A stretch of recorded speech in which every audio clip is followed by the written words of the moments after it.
सबसे पहले तो दोनों गानों के बारे में यही बताना चाहती हूँ दैट एक गाना है जिसका नाम है Raja ji and the other song is called Taktaki. Raja ji romantic है जो कि रानी और राजा के साथ में इस फिल्म में सिर्फ एक ही रोमांटिक सॉन्ग है, तो वो है Raja ji and it's a very beautiful song with nice beats and very beautifully composed by none other than Shankar Ehsaan Loy.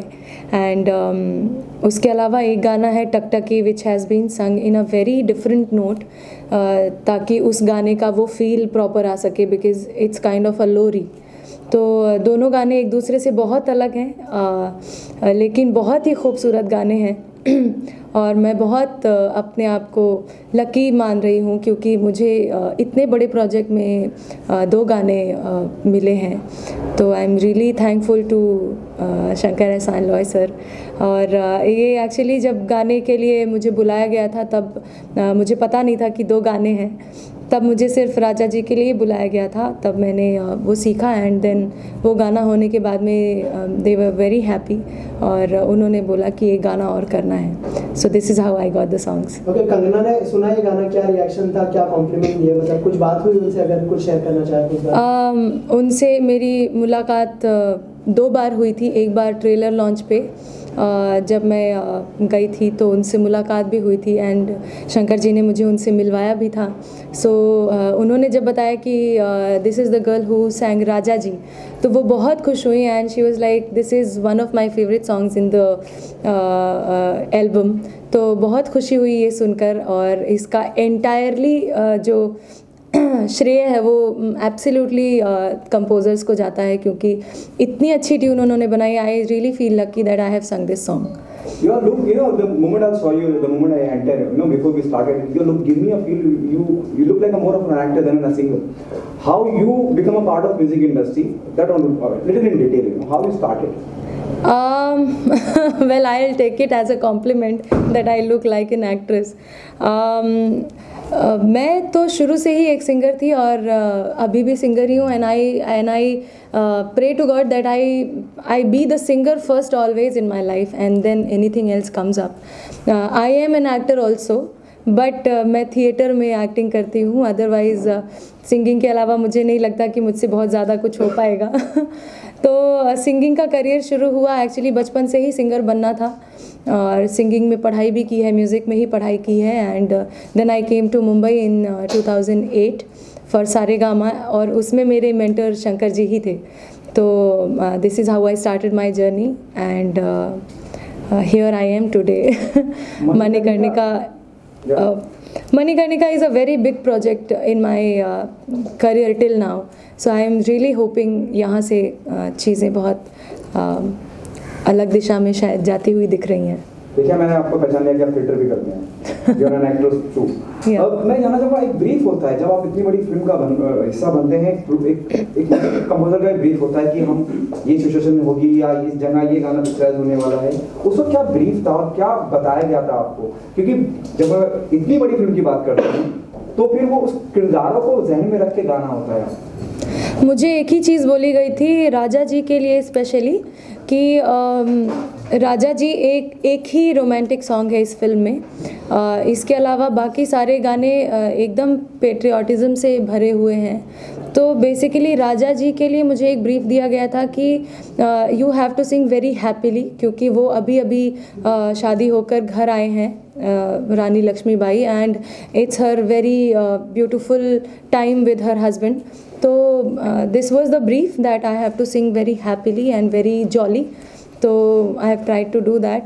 उसके अलावा टकटकी के लिए मुझे एक ब्रीफ दिया गया था कि क्योंकि ये या तो अपने पति के लिए भी गा सकते हैं या बच्चे के लिए भी गा सकते हैं, इट्स काइंड ऑफ अ ललबाई, तो उसके लिए उसका एक स्केल भी अलग रखा गया है, उसे लो स्केल में रखा गया है। So both the songs are very different from each other but very beautiful songs.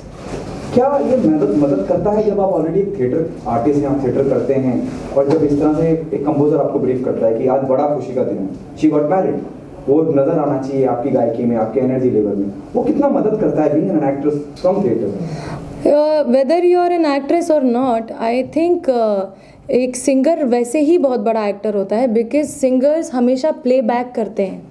तो प्लेबैक के लिए बहुत ज़रूरी है कि आपको एक्सप्रेसिव होना पड़ेगा अपनी सिंगिंग के थ्रू, क्योंकि एक्टर्स लिप सिंक कर रहे होते हैं पर एक्चुअली गाने के साथ में इमोशंस जो डालते हैं सिंगिंग में वो सिंगर्स ही होते हैं। तो I feel singers are always actors, क्योंकि वो एक्टिंग करते हैं गाने में, सो दैट एक्टर उसको उस तरह से निभा भी पाए। तो आई नेवर फेल्ट एनी, जब तक मैं थिएटर की एक्टर नहीं भी थी या थिएटर आर्टिस्ट नहीं भी थी, तब भी गाने के लिए you always have to feel the song, you have to feel the situation. तो मुझे लगता है कि और एक्टर बनने के बाद में ऑफकोर्स ये आपको हेल्प ही करता है आपके सिंगिंग में भी, बट नहीं भी है एक्टर इसका मतलब ये नहीं है कि आप उसको पूरी तरह से आप निभा नहीं सकते।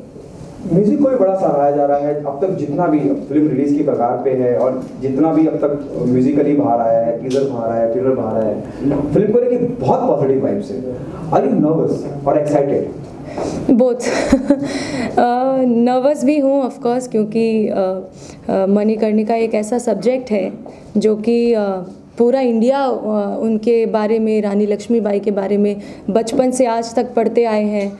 एंड उनकी जो एक इमेज है हमारे दिमाग में, she was the first true hero in female की अगर बात की जाए, कि हमारी भारत की आज़ादी की पहली क्रांति थी वो, तो she fought for the nation. तो आई थिंक वो एक जो हीरोइज़म है झांसी की रानी में, तो उनके लिए गाना एक बहुत बड़ी मेरे लिए गौरव की बात है कि मैंने झांसी की रानी के लिए अपनी आवाज़ दी है। फिर उसके बाद में अगर बात करें कि कंगना जी ने कितना अच्छा उसमें अभिनय किया होगा, वो तो हमने ट्रेलर में देखा ही है, और अब वेट कर रहे हैं कि लोग भी इसको देखें, that how well she has done. I am pretty sure कि लोगों को बहुत अच्छी लगेगी, क्योंकि ये बहुत ही ऐतिहासिक सब्जेक्ट है जिसे हम सबको सपोर्ट भी करना चाहिए, और क्योंकि ये हमारे सेंटिमेंट से जुड़े हुए हैं एक, तो I am very excited about it but a little nervous. ये भी बड़े गौरव की बात है, गर्व की बात है कि राष्ट्रपिता ने खुद फिल्म देखी, उनसे कितनी हौसला अफजाई होती है जब इस तरह से फिल्म एक अलग लेवल पे चली जाती है, जब जहाँ देश इन्वॉल्व हो जाता है, जहाँ देश से जुड़े बड़े लोग इन्वॉल्व हैं। राष्ट्रपिता की मैं बात करूँ, और गोविंद साहब ने भी देखी। इसके बारे में सिर्फ इतना ही कहना चाहती हूँ कि देश की तो बात है ही, क्योंकि देश के ऊपर तो मूवी है कि मैं रहूं या ना रहूं, भारत ये रहना चाहिए। तो जब ये फिल्म ही इस बारे में है कि हमारे देश को आज़ादी दिलाने के लिए ये जो संघर्ष किया गया था, पहला संघर्ष, तो उसके लिए उन्होंने जो भी युद्ध किया, जो भी लड़ाइयाँ लड़ी और अपनी जान गंवा दी, तो आई एम श्योर कि जब वहाँ से भी बहुत ही अच्छे हमें वो मिले हैं, बेस्ट विशेस मिले हैं कि हमारी मूवी ये बहुत अच्छा काम करे, और डेफिनेटली राष्ट्रपति जी से भी बहुत अच्छे हमें बेस्ट विशेस मिले हैं, so that it goes very well. कोई एक फीमेल एक्ट्रेस जिसके लिए आप उसके लिए प्लेबैक करना चाहेंगे और music director you want to work with? ये सवाल का तो मैं जवाब बिल्कुल दे ही नहीं पाऊंगी, क्योंकि ऐसा कोई म्यूज़िक डायरेक्टर नहीं है जिसके लिए मैं गाना नहीं चाहती हूँ। मैं इस मामले में बहुत ग्रीडी हूँ। आई थिंक सब मेरे धीरे धीरे एक एक करके मेरी विश पूरी होती जा रही है, and I want to keep it very secret, so I don't want to reveal anything. पर मेरे लिस्ट में हर म्यूज़िक डायरेक्टर का नाम है, और उनमें से क्योंकि म्यूज़िक ही होता है, I love every kind of music. और अगर एक्ट्रेसेस की बात करें तो मुझे दीपिका पादुकोण बहुत पसंद है, प्रियंका चोपड़ा बहुत पसंद है, और बहुत सारी, Kangana Ranaut was one of my favourites, तो उनके लिए तो गा ही लिया है। So I am waiting for the future कि उनके लिए अभी जल्दी जल्दी गाने का मौका मिले। फाइनली अगर 2 लाइनें गुनगुना दे अपने गाने की आप हमारी ऑडियंस के लिए। तो आई स्टार्ट विद राजा जी।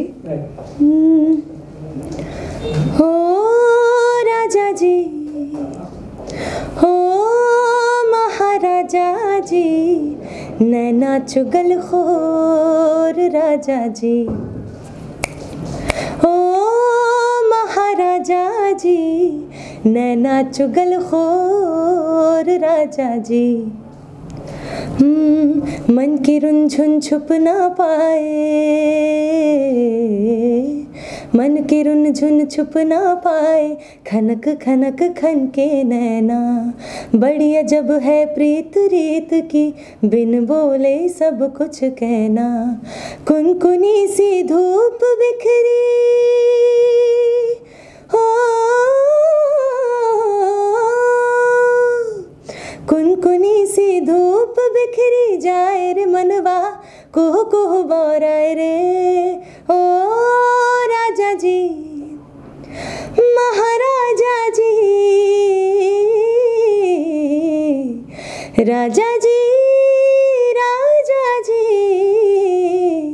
नैना चुगल खोर राजा जी। Thank you. अगर मणिकर्णिका की बात करें, हर लड़की हर लड़के की लाइफ में वो इंस्पिरेशन है। अगर ऐसी कोई चीज़ आपके लाइफ में अगर आपको अडेप्ट करनी हो मणिकर्णिका में से, झांसी की रानी में से, तो वो कौन सी होगी? मणिकर्णिका से अगर कोई अपनी ज़िंदगी में उतारने के लिए अगर मुझे कोई एक चीज़ चाहिए, वो उनका साहस चाहिए, जो साहस उनमें था। मुझे लगता है कि अगर हर इंसान में, हर भारतीय में वो साहस हो, तो तब क्या अभी भी, और तब क्या उसके पहले क्या, कभी भी गुलामी छू ही नहीं सकती है। तो वो साहस मैं ज़रूर चाहती हूँ कि हमारी हर लड़की और हर भारतीय में हो। मुझे लगता है कि उनसे बेहतर झांसी की रानी हमें नहीं मिल सकती थी, क्योंकि वो इतनी बेबाक है। जैसे मैंने कहा कि साहसी जो एक इंसान होता है, वो कुछ भी करने के लिए भिड़ जाता है, वो सोचता नहीं है आगे पीछे की। तो I think Kangana ji is the most suitable for this role, क्योंकि वो जितनी ही बेबाक हैं, उतनी ही साहसी हैं, उतनी ही उनमें किसी चीज़ के लिए डर नहीं है। So I think she is the best choice for this, and when I got to know that she is playing Manikarnika, so I was very happy. Right. अगर सिंगिंग की बात करें तो बहुत सारे सिंगर्स हैं जो आजकल गाने को रिक्रिएट कर रहे हैं, तो एज अ सिंगर आपका भी जानना चाहूँगा, क्या ये सही है कि गाने को रिक्रिएट किया जाना चाहिए या फिर ओरिजिनल को? गाने को रिक्रिएट करने में कोई गलत बात नहीं है, अच्छा ही है, लोगों को पता चल रहे हैं। लेकिन उससे एक चीज़ मुझे ऐसा, ये मेरा बहुत पर्सनल मानना है कि जो पुराने गाने रिक्रिएट होने का मतलब ये नहीं है कि सिर्फ रिक्रिएशन रह जाए, क्योंकि नए गाने जब तक आएंगे ही नहीं तो लोगों का म्यूज़िक ख़त्म हो जाएगा, इस तरह कुछ क्रिएटिविटी नहीं बचेगी। तो मुझे लगता है कि पुराने गाने आना बहुत अच्छी बात है, क्योंकि बट हम वो गाने ऑलरेडी जानते हैं, सुन रहे हैं, वो ऑलरेडी हिट सॉन्ग्स हैं हमारे इंडस्ट्री के, उनसे हमारा बॉलीवुड बना है। लेकिन अगर आज हम नए गाने बनाकर बॉलीवुड को नहीं देंगे तो हमारे 20 साल आगे वाले पीढ़ी को नए गाने मिलेंगे ही नहीं, मतलब कुछ क्रिएटिव नहीं मिलेगा। तो आई थिंक 20% तक ठीक है, पर अगर ये 80% तक आ जाएगा तो मुझे लगता है कि ये थोड़ा गलत होगा। क्रिएटिविटी के साथ में, क्रिएशन के साथ में, बॉलीवुड के साथ में, तो बहुत ज़रूरी है कि नया क्रिएशन जो है, जो नया म्यूज़िक है, वो आते रहना चाहिए, और पुराने गाने तो ऑलवेज़ वेलकम। राइट, जैसे आपने कहा कि आप एक्टिंग भी करती है, थिएटर किया, तो क्या इन फ्यूचर आपको हम देखेंगे किसी म्यूजिक वीडियो में? क्योंकि बहुत सारे सिंगर्स फीचर भी कर रहे हैं म्यूजिक वीडियो में, तो अगर ऐसा कोई आशा हो आपकी, अगर आप म्यूज़िक वीडियो तो हम सोचते ही रह गए अभी तक करने के लिए, और थिएटर कर रही हूँ। एक बहुत अच्छा प्रोजेक्ट है, मुग़ल आज़म प्ले है म्यूज़िकल, तो उसमें I am one of the actors who sings live also. तो उसका एक्सपीरियंस तो बहुत ही अच्छा रहा, और जैसे कि आप बोल रहे हैं कि म्यूज़िक वीडियो में ऑफ कोर्स दिखेंगे, मुझे बड़ा शौक़ है म्यूज़िक वीडियो में गाते हुए एक्टिंग करने का, तो डेफिनेटली आप देखेंगे मुझे म्यूज़िक वीडियो में भी। Any future project you want to? There are few things that I am planning for a ghazal album, because मुझे गज़लों में बहुत रुचि है, बहुत इंटरेस्ट है, तो मैं गज़लें और ठुमरीज़ बहुत गाना पसंद करती हूँ। अगर मुझसे कोई ये पूछे कि बॉलीवुड के अलावा आप क्या गाते हैं, तो मुझे लगता है पुराने गाने, गज़लें और ठुमरीज़ मुझे बहुत पसंद है। तो गज़लों का एक एल्बम मैं प्लान कर रही हूँ, तो उसमें काम चल ही रहा है, तो होपफुली बहुत जल्दी आ जाएगा वो भी बाहर। ओके, आखिर में जाते जाते जो आपका दूसरा गाना है वो अगर ऑडियंस को सुना दे आप 2 लाइनें।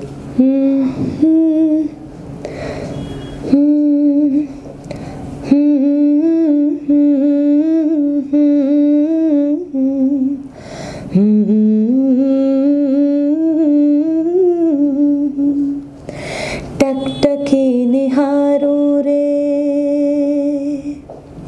टकटकी निहारूं रे, बाट तकूं तेरी, रास्ता सवारूं रे, राह देखूं तेरी, रिश्ता है मुझसे सच्चा तेरा, फिर भी क्यों डर जाए मन ये मेरा, नैन बिछे राह सजी, अब आजा द्वारे पर, अब ना कर देरी, आजा रे, आजा रे, आजा रे। Thank you so much, thank you.